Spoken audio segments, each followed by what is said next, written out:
Hi, welcome to Cam Look, your daily dose of the Cincinnati Art Museum. Check in every day at 10 a.m. where a staff member will introduce you to a piece from the permanent collection and pose some discussion questions. My name's Josh Rectenwald, and I'm a preparator here at the museum. Today I will be discussing Felix Gonzalez Torres' piece, Untitled, parentheses, Portrait of the Cincinnati Art Museum. And this piece resides bordering around the ceiling in the front lobby, so it's probably likely that you've missed it coming in unless you have looked straight up. So I've taken the liberty of making a abridged and not to scale model of it here in my kitchen so that we can try to get a little sense of what it's like to view this piece in person. Now obviously this is not a typical portrait. As you can see, it's a series of words, events, dates that the artist felt shaped the museum.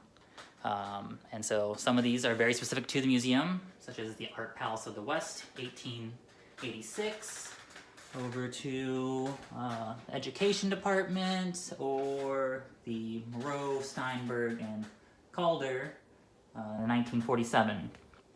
So these items are very specific to the museum's history, but in addition to that, he's also included more general pop culture and historical dates in with this portrait. So things from Civil Rights Act to MTV to, let's see here, Rosa Parks. He's created this kind of cultural shared history that shaped the museum, but also shaped the nation and the world at large.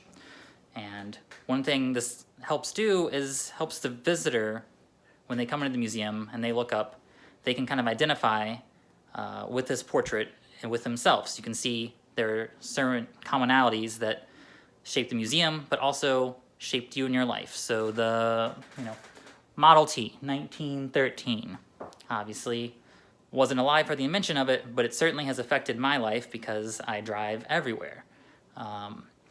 And TV, 1939. We're all watching a lot of TV these days. So there's these shared experiences that the viewer can then put their own personal story in and make connections with the museum's history and it as a whole. Now, Felix Gonzalez Torres is largely a conceptual artist, and a lot of his pieces don't exist in a physical form. They are ideas that were bought and sold. So this piece is no exception.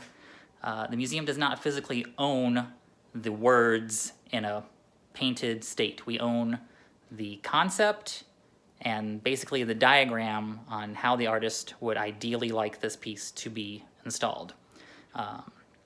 And it can change from gallery to gallery. Obviously, the words aren't going to fit the same in every space they're installed. And this piece has moved once before. It used to be, I think, on the third floor before it was in the front lobby. And so the artist doesn't come and physically do that work. The museum contracts it out or does it themselves, and we just own the rights to do it in the way the artist wanted. But one really unique thing about this work of art is that the artist left a clause that allows us to adapt it into the future so that the piece is always representative of the museum's history and the story going forward. So, the museum is allowed, if it so ever chooses, to add, subtract things from the artist's list of words and events. So I thought, why not? Let's do some in this model that I made because I can. So, first one I would add would be World Wide Web, because that's pretty important. And I'm just going to swap that out for the telephone because I rarely use the telephone. So, goodbye. Next one. Let's see. I'll do Nintendo Entertainment System, 1985. I'm going to say that's more relevant than Mickey Mouse. That could be a scandalous statement, but I play a lot of video games and I like Mario, so that's what I'm going to do. And over here, let's see. So E.T. 1982 is on the official list, but I just feel like Ghostbusters has really stood the test of time a little bit better. So I'm including that. That's a personal taste.